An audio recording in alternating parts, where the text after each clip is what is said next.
Welcome back, everybody, to another exciting podcast. We are Albuquerque Fire Rescue. My name is Lieutenant John McGee. I'll be your host today. Let's get started. So we have Captain Stephanie Perez. He's with us today, right, from ADAPT.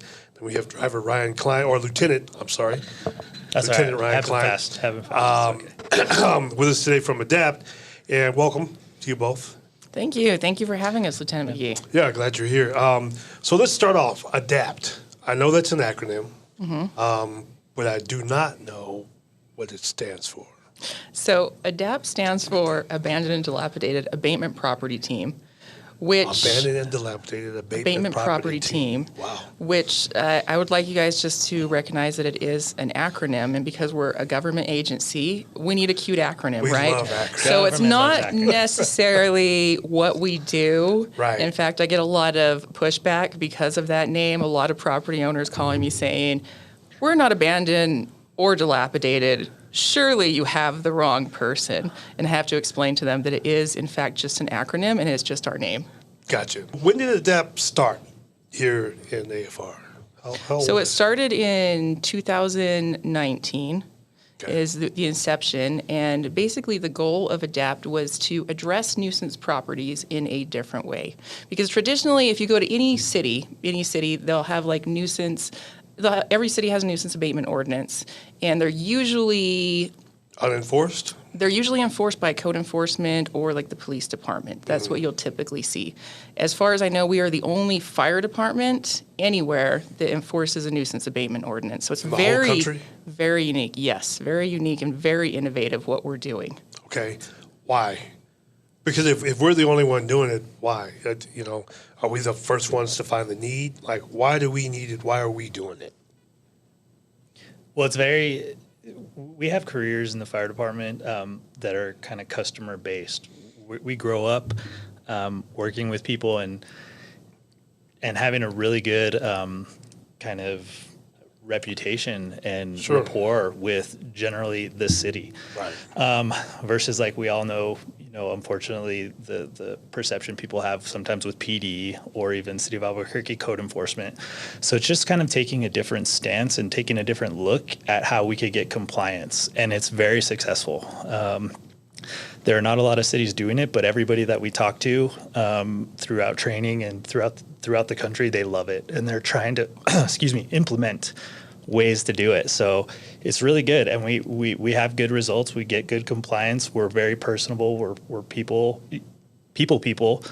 in the fire department, But- and it but- translates into getting compliance with people. It works. Well, I guess I'm asking from a place of like, even before that, like when I say why do we need it, because you said abandoned, nuisance abatement, I can't say the whole thing. I'd have to practice for that for a while.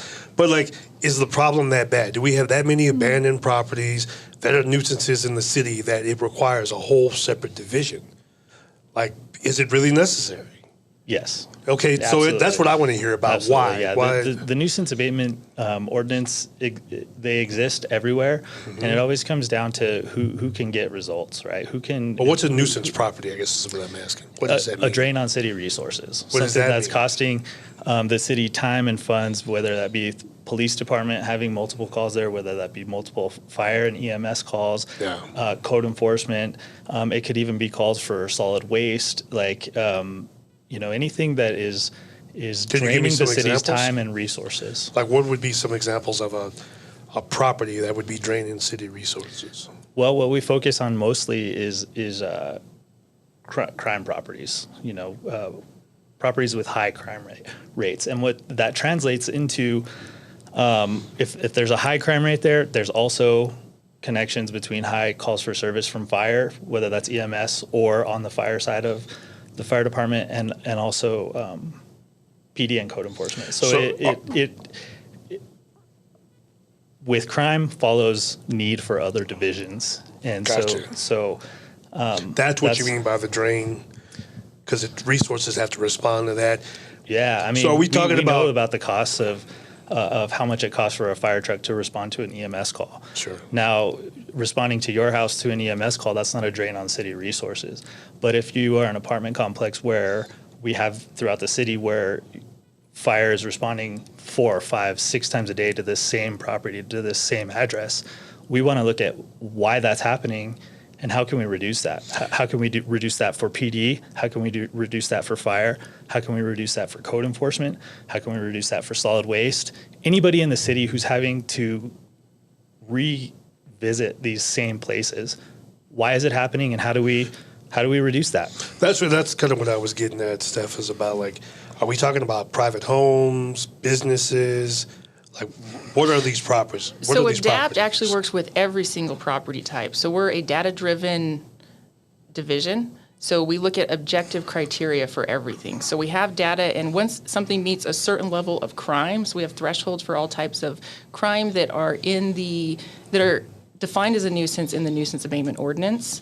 And so using those different types of crime, once it meets a certain level and also has crossover where it's affecting multiple departments, and it can be everything. I mean, we always work with code enforcement and APD for our properties, but we also work with every other division. We'll work with Parks and Rec. We work with the art department. We work with basically everyone, environmental health, solid waste, everyone.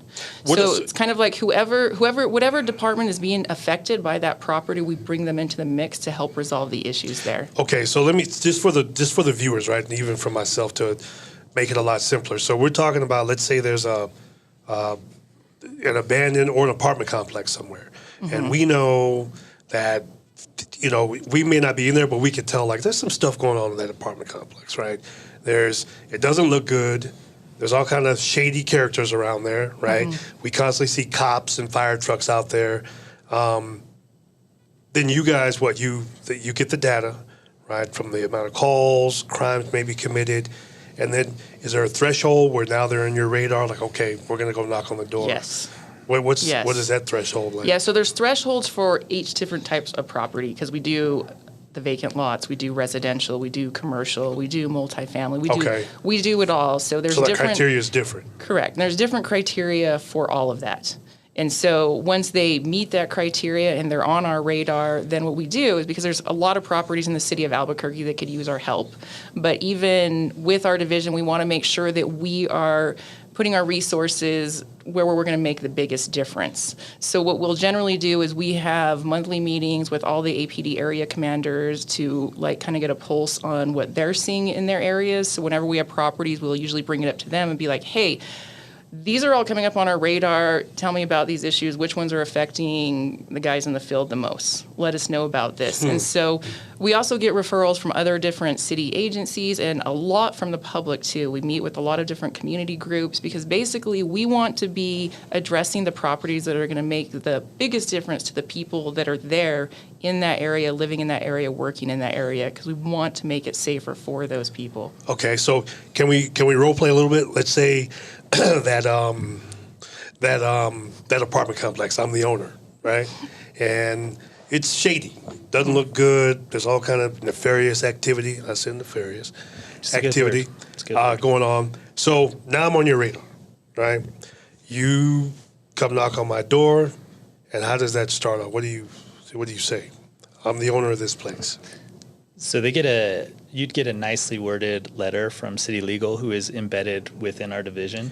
What's the nature of that letter? What is it telling me? The nature of that letter, that basically tells you that the city of Albuquerque has deemed your property as a nuisance, and you need to come into compliance, or else XYZ can happen. Is there that can be in the list? That can be in the form of a receivership, or up to and including demolition, which Receivership means they're going to take the consequence. property away. Yes, and make somebody else responsible for it. So, Hold on, Ryan. But you said to come into compliance. So I'm assuming there's got to be a list of things I would need to do. Yeah, so we help you through that process. It's not come into compliance and see you next week. No. I'm saying we're going to talk about what is the compliance. So what we do is that letter gets delivered. Yeah. They contact Captain Perea. Captain Perea then explains the process to them, and that process is we are going to schedule an inspection. The main three bodies that are going to go on that inspection are going to be us as the fire marshal's office, our inspectors.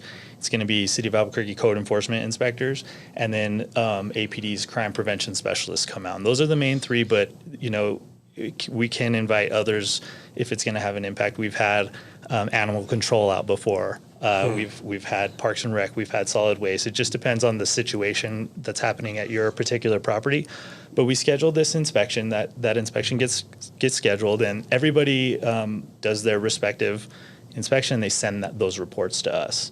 And then what we do at that point is we look through those reports. And obviously, fire code, you have to come up to fire code. You have to come up to City of Albuquerque code enforcement. And then the crime prevention specialists have a bunch of recommendations, and these things are proven throughout the country. We're not the only one using it. To abate crime. And it reduces crime. So what kind of changes? Collaboration, all three of those really have a major impact on What those would be some properties. typical changes that would be some typical recommendations for a nuisance property? What would be some things you typically? So what we do, every property is unique. Sure. So when we go out there, it's kind of, I guess a really good way to look at it is the ADAPT team is sort of like the HEART team, but for properties. So if you guys don't know who the HEART team is, I totally recommend watching the last podcast because they are fantastic. Okay. What the HEART team is doing is great. But they basically look at stuff and be like, hey, a lot of 911 calls are coming to this person. Obviously, 911 isn't the fix. What is the fix? How can we help this person?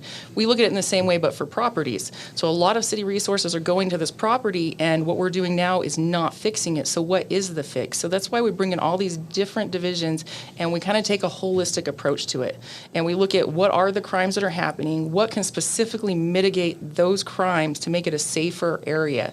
So like, for example, let's say if there's an apartment complex and people keep getting burglarized, maybe they need deadbolts on all their doors, and something that's super simple can like make all the difference. Or maybe it's getting on-site security, or maybe it's getting fencing up, or maybe it's just fixing all the windows and bringing it up to par. A lot of times what we do is we basically hold the owners responsible for making like different apartment complexes and stuff good living conditions for the people there. That's what I was getting at. So it could come down to even physically improving. Absolutely. Okay, so recommendations could be replace the doors, get deadbolts, replace the windows here. Yes. Paint it. Correct. Landscape it. Yes. And if we see stuff like cockroaches or bed bugs, we call it environmental health, and then they do their piece. Because the whole thing is we want to make all these properties safer and better for the people there. So absolutely, we do like a holistic approach and get everything done. So there's a correlation between, I guess, the state of a person's environment and the crime. Is that what you're saying? Like, because I mean, you're saying it's proven. If this guy cleans his place up, it will reduce the crime because it's a better place to live. Yeah. Wow. People don't want to do those nefarious acts if there's a higher likelihood of being seen or being caught. And if you look at property A, that very obviously is well maintained. There's people, there's activity, there's a lot of eyeballs, and then next door you have this rundown abandoned property. I could break in through a back window and nobody's going to see me type of situation. Or even if it's operating business, improving the lighting, improving the perception of being seen, improving the human activity in this property, like property A, will reduce the crime there. It makes people not want to be in that environment. So let's go back to, so I'm that property owner, and you've sent me the list, and you've come out, you inspected, and you said, here's all the things you need to do, and I get a bill, and it says, that's going to cost me $400,000. And I tell you, I don't have that. I can't do that. And you can't make me. So basically, once we do all the inspections, so everything in the inspection is either a fire code violation or a crime prevention violation or a violation of the integrated, what does the IDO stand for? I always get that wrong. Another acronym? It's development ordinance, is that right? Integrated development, so yeah, the IDO. So it's basically a violation of the law. Okay. And so it's not whether or not they want to, it's that they have to get that done because they're in violation of the current laws. But what we do is, because we want to work with these property owners, so we work up a nuisance abatement agreement. So we have city legal sit down with them and go through every single violation and put it on a reasonable timeline. And we work that out with the property owner to what they think they can actually accomplish. So they'll actually go out and get bids for things and look at timelines and look at their budgets and see what they have. And so we get a timeline so that they can get every single one of those violations corrected in that nuisance abatement agreement. But what do you do if, because I'm sure it's happened before where a property owner's told you, I can't afford to make those changes. What do you do in that instance? You tell them, So I could tell you them that- like either do it or suffer the consequences. Yeah, so we Yeah. tell them what their options are. So they don't have to do that, but then we're going to move on to the next level of the ADAPT process, which could lead up to a lot of fines and even litigation. So you could lose the property Yes. if you don't. So that Yes. might be some, I don't know, inspiration or incentive for the property owner to say, if you still want this property, you need to do what you need to do to get it up to par. That's correct, because we're not okay with having all these substandard living conditions. Interesting. Interesting. I didn't know if it went to that extent or not. Yeah, what has a lot of success is not taking an approach of do this or else. Our approach is definitely here's what needs to happen, here's why it needs to happen, and here's what the benefit could be once that's done. And that goes a long way. If I come to you and say, hey, this is what's happening at your property, this is how we think what's going to mitigate that and Right. reduce it, and this is what it's going to do for you and the community in the long run. There's a lot of compliance in that. Just showing up and saying, John, do this stuff or we're going to take your property. Naturally, most people are not going to. They're not going to go well. Yeah, Right. they're not going to take that well, and I think that's why we have a lot of success, and that's what we practice. Our inspectors practice that. We're not there to shut you down and take your property. We're there to improve your property for the community, for the good of the community, for the good of the patrons or the residents, and it ends up in the long run also helping out the owner. If we keep talking about apartment complexes, if this apartment complex invests money and maybe that ownership can charge more money and get more rent in the long run after he Be a makes these. benefit to him as well. It could be a benefit. Maybe there's a higher level of people wanting to rent from him after this instead of struggling to find renters, people to come and live there because it's run down and it's beat up and it's potentially dangerous. Maybe he makes these improvements and now he's got people knocking on his door again to rent this out. So it benefits everybody, not just the community. And in turn, we get less calls for fire. We get less calls for PD. We get less need for code enforcement to be out there over and over again draining resources. So less it resources. really just So really let just me ask you benefits this. everybody. Have you guys had feedback from owners that came back later and said, I'm glad this happened. Mm-hmm.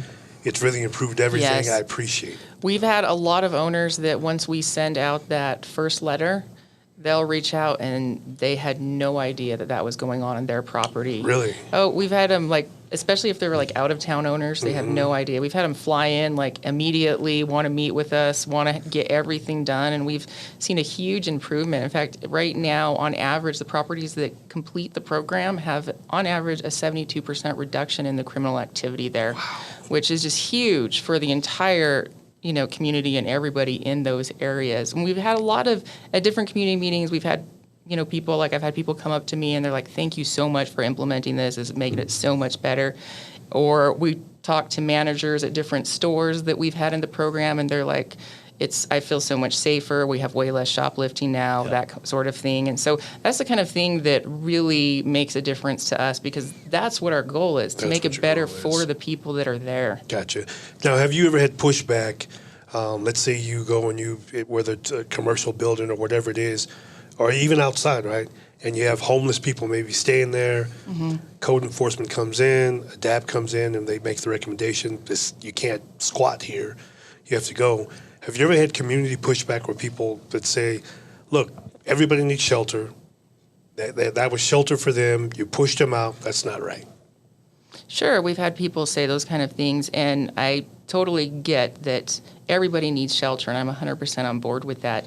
But then we have a lot of resources within the city to get them shelter, so we actually work a lot with our different partners, like with Family Community and ACS, these different divisions. If we run into a situation where they're all are people staying there illegally, and it's not a good situation for them. It's a very substandard place. It's not any place that you would want a human being living. Like, they deserve a higher standard of living. Then we do reach out to the other agencies that can help them. So we've had a lot of different outreach programs come out and touch base whenever we run into those types of situations. I'm glad you brought that up, because it's not just about shelter, because you guys have encountered people living in those situations, and you've observed like unsafe conditions. Like, what are some of those unsafe conditions? Like, you shouldn't be living like this. Because I remember one in particular, I won't name the building, a building downtown though, in a section of the building, one part was being remodeled. A group of people had moved into the other side that no one knew about, and they were lighting fires in the office space in the wintertime because there was no heat in the building. But you can't light a campfire in the middle of an office. Right, so that's a perfect example of it. So with that having no heat there, that is not a good living situation for anyone, especially in the middle of winter. Right. I guess the argument was it's out of the elements. We're not bothering anybody. Yeah, but you're going to burn the whole building down. Right, it puts everybody else at risk. Right. And you've run into situations like that, I'm guessing. Yes, we have. Yeah, we've actually run into exactly that, where we've had people break into apartments and decide to light fires there, and it puts everybody else, and it's usually the other people living in those apartment complexes that will call us, because it puts everybody at risk. Right. And so we meet with management and get them to put measures towards so that people can't break into those apartments. And do those type of things. Gotcha. That completely makes sense. And then, so now I know we have like homeless encampments all over the city. Some places more than others. Do you guys deal with those too? We don't deal directly with the encampments. We have a good relationship with Solid Waste, who does deal with those encampments. We work with Solid Waste on some other stuff. We have a TLC program that deals a little bit with vacant lots that encampments are popping onto, but I would say as far as the encampments and that, it's more of a solid waste thing. You said said a solid TLC waste program. and code enforcement. What's the TLC program? So TLC program, it's deals with vacant lots. Trespass and litter control. So with that program, so if you have like a private property, for an example, there's a vacant lot that's in the midst of a neighborhood with encampments on it, which makes it very unsafe for the rest of the people in that neighborhood. So something like that gets our attention because we want to make it safe for the community. Gotcha. So in a situation like that, we work very closely with Solid Waste and with ACS and whoever can get all these people into a better living situation, get them shelter, get them into that if they choose to take that route. So it's called trespass? Trespass and litter control. And litter control. That makes sense. And when you said that, I'm picturing a few vacant lots that I've seen encampments on them. I wonder who owns that lot, and can they just go squat there? Yeah, so no, like They on can't. private property, especially if it's creating a hazard, because with that they start lighting fires and lighting other things on fire, and that puts everybody at risk again. And so when we have those situations, that's where we work really closely with those people to try to get them into a better situation, because we understand that they're also part of that community. Right. And they also need help, and they usually need a little bit more help than just your average person. And so we do have a lot of connections to help them get what they need. That's really cool. So, like, how many properties do you think you guys have, I guess, turned around or abated since you got there? Is there a way to know how many? Yes, it's in the monthly report, which I know you guys comb through and look for the adapt section. Every detail. Every detail. I highlight adapt. Yes. So because I know you guys look at the monthly report, if you happen to look at the adapt section, it'll tell you if a property has just been brought in. It'll tell you if a property has cleared, and it has all the stats of how many properties year to date have gone through the program and the amount of crime reduction for those properties. How many do you think you've done in the past 3-4 years since you've been there? I don't know. Hundreds? No. Oh, no. 160 something, I think, was in Maybe. the last monthly. It's Is it? it's around 160. But it's quite I the think, process to even Yes. deal with one. Yes. I'm guessing. Yeah, and the goal is not come into our program, exit our program in 90 days. Like I relate. We don't want. I don't want you as a business owner to check all the boxes I tell you to check and then be done with me and the city and fall right back into those practices that led to your business being a nuisance in the first place. We believe in teaching those behaviors so that they are implemented in the long run. And if that means you have to be in our program for a little bit longer and we give you more time and we're kind of, in essence, for lack of a better term, kind of babysitting you and your practices and your property for a long time, but we're embedding those practices into the business so they last, that's more effective than telling you, check these boxes, and then you meet our criteria, and then you get out, and then 3 months later you fall back right into those poor practices, or you get new management who doesn't know. Is that generally met with open arms by the business owners or property owners, like your continued involvement?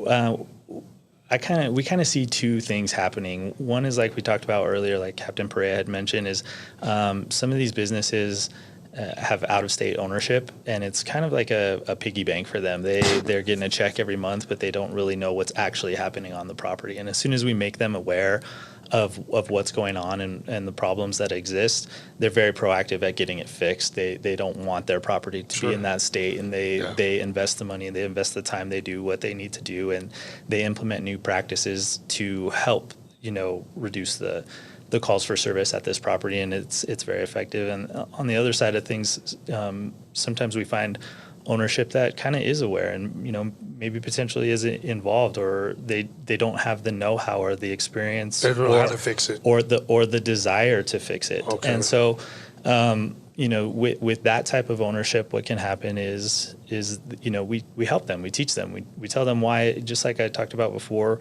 we tell them what needs to happen, why it needs to happen, and what it's going to do once it does happen. And if they implement those things, they do end up with a better business when we're done with them.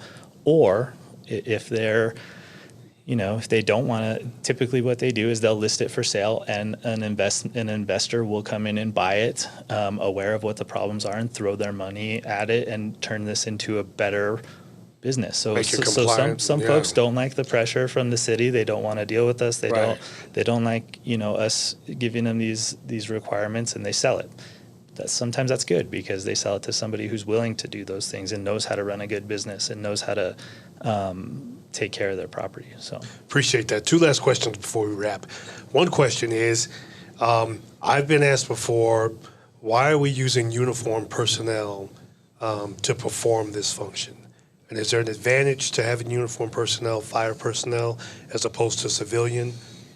Absolutely. Yeah, there's a huge advantage to that. From what we've seen when we go out on properties to do inspections, a lot of times if you send out people that are civilians in just regular clothes, they don't get the attention and respect that you would want. Where when we come out, because we are the fire department and people know that we're there to help them. That's what we do. We're there to help them. So it's like a different reception. Exactly. Completely different. Exactly. Completely different. And they're usually very open to working with us. Likewise, if you have a police officer go out, a lot of people don't like having police officers show up. That's which, true. I think is unfortunate, but that's the way things are. So, but if a firefighter goes out, they're usually like, oh, well, the fire department's interested. They're here to help us, and we are. We're there to help them. We're there to make it better and safer for everyone. So, yeah, huge difference. Absolutely helpful to have a uniform person. How many personnel in your office? How is your office comprised? Okay, so our office has a captain, a lieutenant. We have 2 inspectors. We also have another driver that is our JDTF task force officer. So we do a lot of Homeland Security type stuff. So we do a lot of things. And then we also have city legal embedded in our division. So we have an attorney and paralegal assigned to ADAPT. We also have an office assistant, and we have a data person, because it is a data-driven program. So data is huge. And so that kind of makes up the entirety of our office. And everything we do is very dynamic. We have several different programs. We have like the main ADAPT program. We have a crime-only program. We have the TLC program, which we briefly talked about. We do a lot with, we'll go out to different properties and businesses and do risk assessments for them.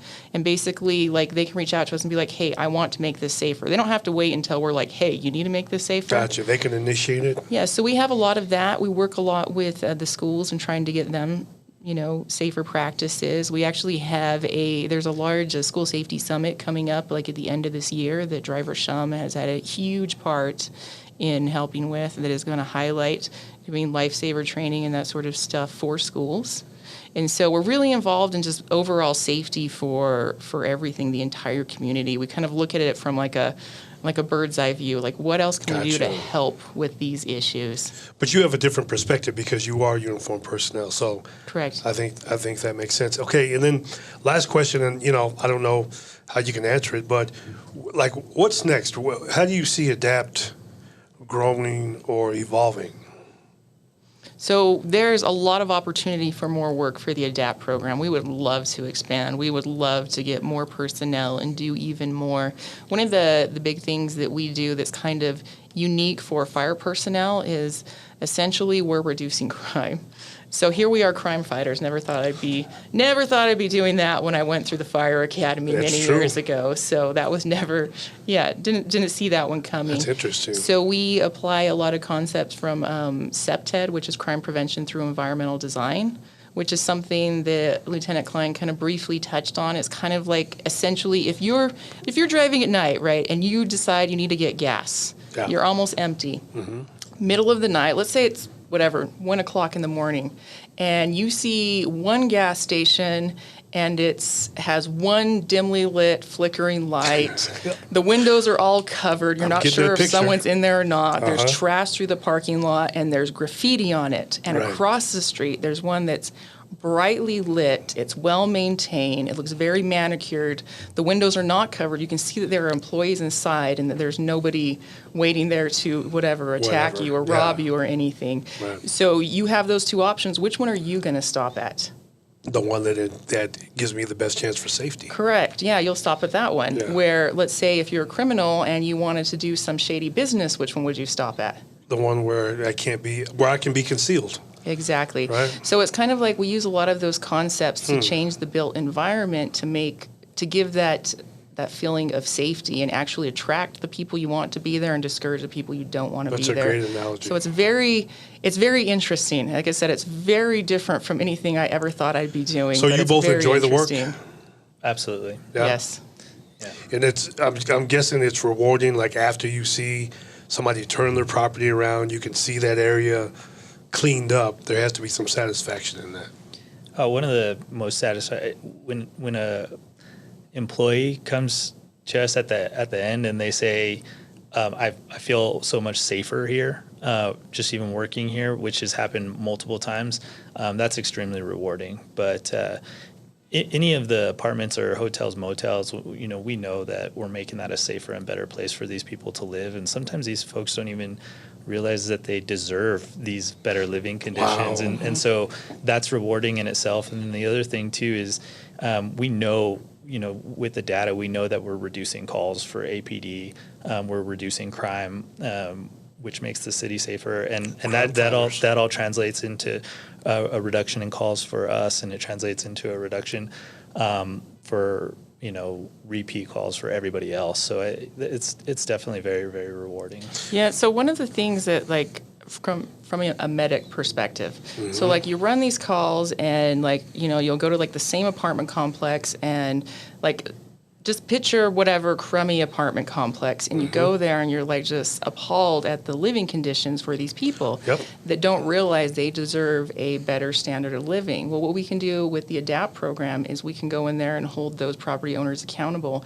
and get those living conditions up to a standard of living. Right. And that's hugely rewarding because usually that's not something you can do as a firefighter or paramedic That's in true. the field. But like on our end, we can do that. We can be like, these people deserve a better standard of living. Let's make sure that they get that. And so that is super rewarding that we're able to close that gap for that person. I hadn't thought about Yeah. it like that, but you're absolutely right. A good example, pretty recently, Captain Pereira will remember this, but warm water. We were getting reports at these apartment complexes where they were just like, it's fine. I shower in the cold water every day. It's fine. I just hop in real quick and I hop out. They're not even realizing that they deserve Hot water. and that's the responsibility of the ownership to improve those living conditions for those folks. So when we see that, we can help, and code enforcement, that's a code thing. Warm water is a city of Albuquerque code enforcement thing. So we utilize them and work with them, and they can require that business owner provide the warm water needed for these folks. But that's just one of many examples where we know we're doing good for the community and for the city. Gotcha. Those are great examples. All right, well, that's all the time we have. I appreciate you both coming in and kind of giving us some of the basics. I know we could probably talk for another 3 hours and only be scratching the surface, but hopefully this was informative for the viewers. Definitely was for me. We'll come back next week with another division. I'll leave that a secret. But once again, please like this video, share it if you can. Subscribe to the channel. It really helps us out, and it helps us to continue doing this. We are just a small fire department in small little Albuquerque, New Mexico. But we're trying to do big things and reach out with the podcast. So with that, we'll see you on the next one. Thank you.